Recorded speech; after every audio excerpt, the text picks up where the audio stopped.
Alright, mga bro, get ready for some serious geopolitical talk because things are heating up in the Asia-Pacific region. Habang ang tensyon ay tumataas at ang mga bansa tulad ng Japan at Pilipinas ay aktibong nagtatrabaho upang hadlangan ang pagpasok ng China sa tinatawag na First Island Chain, ang stakes ay hindi pa narating ang ganitong taas. Sa gitna ng chess game na ito, ang Pilipinas ay nasa harap ng labanan laban sa gray zone tactics ng China sa South China Sea. Pero huwag mag-alala, mga bro, dahil ang Pilipinas ay hindi atras ng walang laban.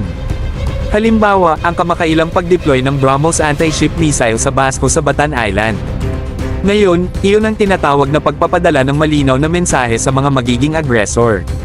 At hindi lang ang Pilipinas ang gumagawa ng mga estratehikong hakbang, ang ating mga kaalyado ay naglalakas loob din.